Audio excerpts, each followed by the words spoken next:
Saya kemarin mendampingi Kepala Staf Angkatan Darat. Kita kasih oleh-oleh sedikit perjalanan dakwah. Apa yang saya lakukan kemarin? Saya menemani kemarin Jenderal TNI Dudung Abdurrahman. Mudah-mudahan beliau diberikan kesehatan dan panjang umur oleh Allah Subhanahu wa taala.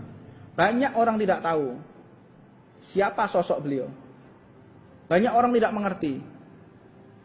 Orang itu dikatakan tak kenal maka tak sayang. Tak kenal maka tak sayang. Orang saat ini banyak menghukum dengan telinga bukan dengan mata.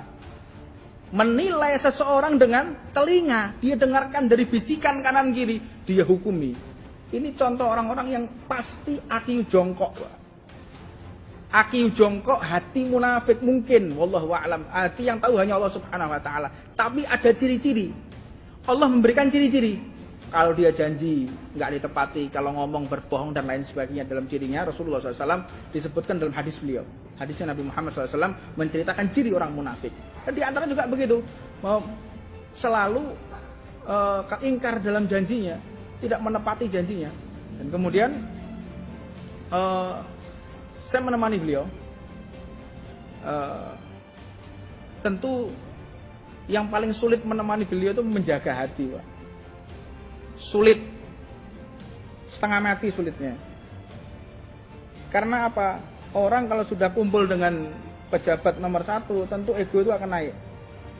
Hah? Tolong yang batuk-batuk di belakang aja. Saya agak terganggu konsentrasi saya.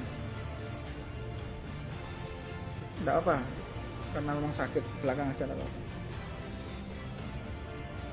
Apa sosok beliau? Saya sampaikan ini agar Anda tidak curiga dengan Angkatan Darat. Agar Anda tidak curiga dengan TNI. Terutama saya berbicara Angkatan Darat di sini. Siapa Kepala Staf Angkatan Darat sekarang? Hah?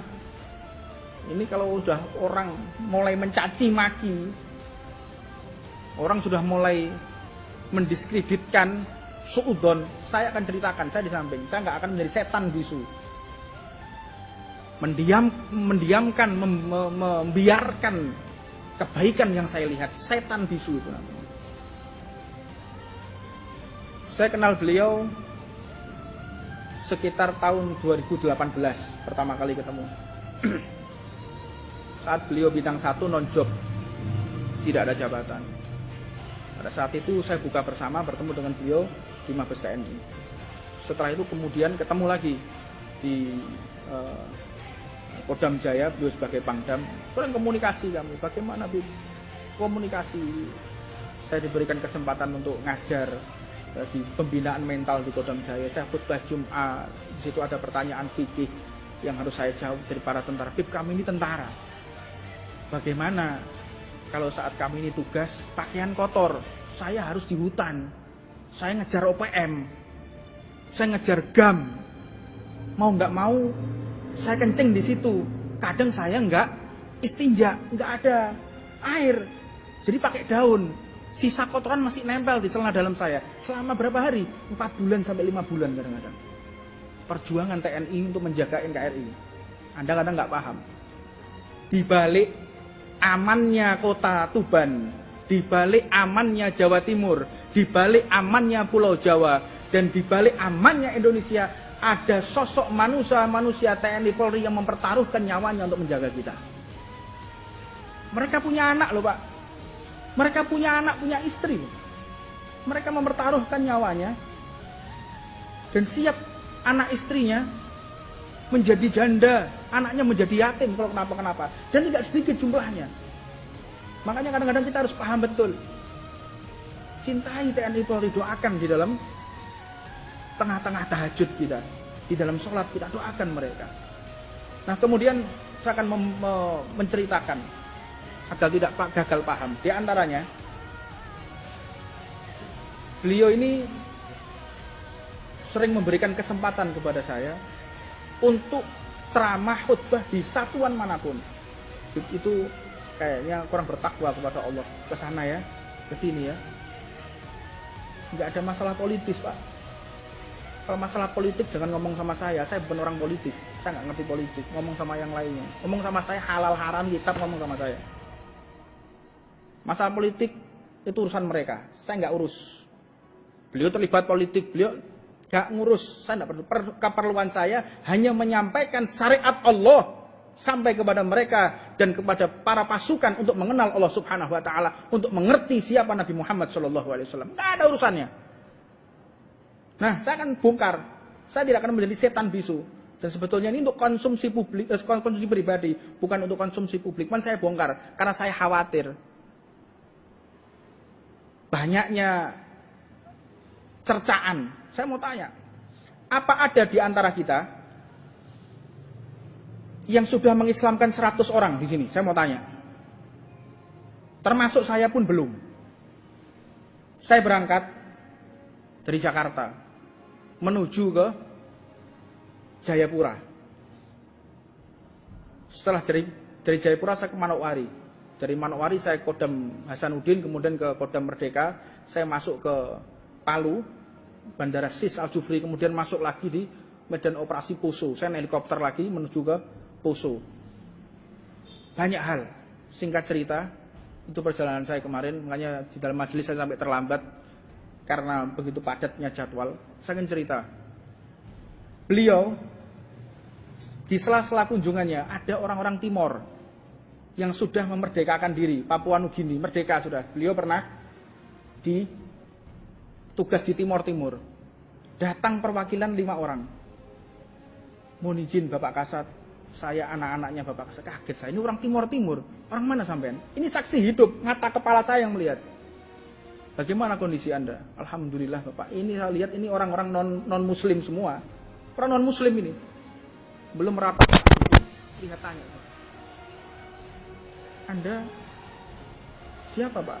Saya anak-anaknya Pak Dudung. Loh kok bisa? Iya, kami ini satu kampung 150 orang diislamkan sama beliau. Anda pernah mengislamkan orang?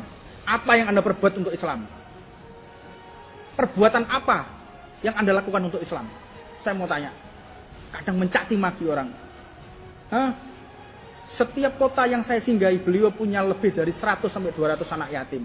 Lebih dari 1000 orang anak yatim yang beliau asuh. Sejak beliau Letnan 1. Hah? Sejak beliau Letnan 1, Letnan 2, Letnan 1 sampai sekarang jabatan bintang 4 beliau raih. Ribuan anak yatim dinafkahi langsung dari hasilnya beliau. Apa ada di antara kita? Hah? Kadang mencaci maki. Orang biasakan hidup ini jadi hamba, jangan jadi Tuhan. Anda jadilah hamba, jangan jadi Tuhan. Urusan Tuhan itu mencari kesalahan orang, mengkoreksi kesalahan orang. Itu Tuhan, Allah Subhanahu wa taala yang mengadili, yang memvonis. Itu Allah, bukan malaikat juga. Raqib dan Atid pun tidak berhak, tidak mengerti ini kapan ikhlas, kapan tidak, kapan politik, kapan siasat, kapan lillahi ta'ala. Malaikat nggak tahu Pak Raqib Atid. Kadang manusia bisa memvonis ini ikhlas, ini tidak. Dari mana kita tahu? Hah? Belajarlah dari kehidupan para leluhur kita, para kiai, para habaib, para ulama. Mereka berebut menutup aib orang, tidak berebut untuk membicarakan aib orang. Faedah. Apa faedahnya? Apa manfaatnya buat kita menceritakan kejelekan orang? Hah? Apa manfaatnya? Nambah kekayaan kita? Apakah nambah kesehatan kita? Apakah nambah perusahaan kita kalau kita menceritakan aib orang lain? Apa? Apa faedahnya? Tidak ada. Yang ada adalah dosa mereka dipindah kepada kita. Faliyatubillah min dzalik. Banyak saya tahu yang tidak mungkin saya bongkar. Bagaimana beliau membela Islam ketika di Poso, ketika dibantai. Pak Dudung yang bela. Tahu Anda? Tidak ada yang tahu. Orang-orang ini. Tidak ada yang tahu. Saya berbicara bukan orang di masjid ya. Yang online di luar sana yang menyimak ucapan ini. Tahu dari mana mereka? Hah? Ketika anak-anak kecil waktu pembantaian Poso. Anak-anak kecil, kakek-kakek, nenek-nenek dikepung oleh orang. Siapa yang berani mempertaruhkan nyawanya? Pak Dudung. Dan yang cerita bukan beliau, orang lain. Saat beliau menjabat sebagai wadannya. Hah? Mana tahu kita? Di mana kalian saat umat Islam dibantai? Di mana kita? Lagi ngerokok, lagi ngopi. Umat Islam satu negara dengan kita dibantai kemana? Kemana? Lagi kerja. Di saat anak-anak kecil dibantai di sana. Di mana? Yang hadir Pak Dudung di situ. Kemana kalian? Na'udzubillah min dzalik. Makanya orang itu belajarlah melihat kebaikan orang lain, ceritakan kebaikan orang lain. Jangan menceritakan keburukan orang lain. Wallahu a'lam. Karena banyaknya ribuan WA yang masuk ke saya akan ceritakan. Karena saya mendampingi Kepala Staf Angkatan Darat Pak Dudung dan belum pernah Pak sejarahnya di dunia ini ya. Sejarah Indonesia belum pernah ada. Kasat kunjungan ngajak habaib belum pernah ada. Saya merasa terhormat dan saya merasa beliau cinta kepada para habaib. Ada, saya diminta duduk di atas, depannya jenderal semua Pak. Subhanallah, sampai di WA-nya beliau, wallpapernya itu foto saya sama beliau. Apakah tidak cinta Islam itu namanya? Apakah tidak cinta habaib itu namanya? Jangan suudzon, hilangkan prasangka buruk kita kepada siapapun. Mudah-mudahan kita semua diberikan sehat panjang umur oleh Allah Subhanahu wa taala dan dibersihkan hati kita dari kepentingan dunia, dari urusan dunia, sehingga tidak ada yang kita lakukan kecuali hanya untuk Allah dan Nabi Muhammad sallallahu alaihi wasallam. Rabbana atina fid dunya hasanah wa fil akhirati hasanah wa qina adzabannar wa 'alamana masyayikhuna wa sallallahu alaihi wa sallam wa 'alamana wa ila hadratin Nabi Muhammad sallallahu alaihi wasallam.